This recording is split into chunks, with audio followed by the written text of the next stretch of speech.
اگر خان بھی کہیں کہ یہ جلسہ نہیں ہوگا، جلسہ ہم پھر بھی کریں گے۔ 8 ستمبر کو جو ہے پشاور سے لے کر اسلام آباد تک اور اسلام آباد سے لے کر جہلم تک سڑکیں جو ہیں وہ بری ہوئی ہیں۔ پی ٹی آئی ٹائیگر کو بلکہ پورے پاکستان کو بہت بہت مبارک ہو، کل کا جلسہ کنفرم ہو گیا، اسٹیج لگ رہے ہیں اور بہت سے بھیڑ بھی سے لگی ہوئے، تو انشاءاللہ 8 تاریخ کو جلسہ ہوگا۔ اور شیر افضل مروت صاحب نے بھی اعلان کر دیا کہ کوئی آئے نہ آئے میں تو آؤں گا۔ تو ہمیں پتہ ہے شیر افضل مروت ایک دلیر بندہ ہے، وہ جو بولتے کرتا ہے۔ اور الحمدللہ عمران خان بول رہا تھا کہ میری حکومت باجوہ نے گرائی تھی تو سب مخالفت کرتے تھے۔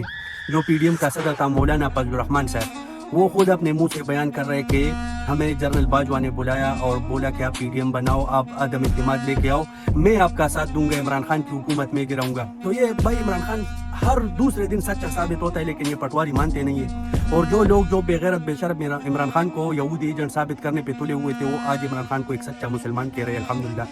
اور جو پی ایم ایل این والے کہہ رہے تھے کہ ہم ووٹ لے کر آئے ہیں نا، ان کے بڑے بڑے عہدیدار بول رہے ہیں کہ ہمیں زبردستی بٹھایا گیا ہے، ہمیں حکومت دی گئی ہے زبردستی۔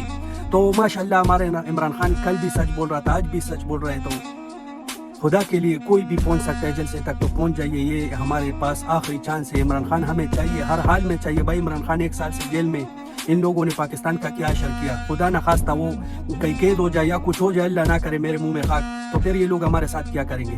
بھائی یہ سب بے شرم لوگ ہیں، بے غیرت لوگ ہیں۔ لیڈرشپ کا انتظار تو آپ لوگوں نے کرنا ہی نہیں ہے۔ ہمیں تو اپنے لیڈرشپ کا اس 1 سال میں پتہ چل گیا کہ انہوں نے عمران خان کے لیے کیا کیا، کچھ بھی نہیں۔ تو آپ سب لوگوں نے نکلنا ہے اور بڑی تعداد میں نکلنا ہے، انشاءاللہ جیت ہمارے ہوگی۔ ظلم کا پہیہ بہت دیر تک نہیں چل سکتا ہے، ایک نہ ایک دن اس کو رکنا ہوگا۔ تو انشاءاللہ ان کے رکنے کا وقت آ گیا ہے۔ سب پی ٹی آئی ٹائیگر کو دل سے سلام۔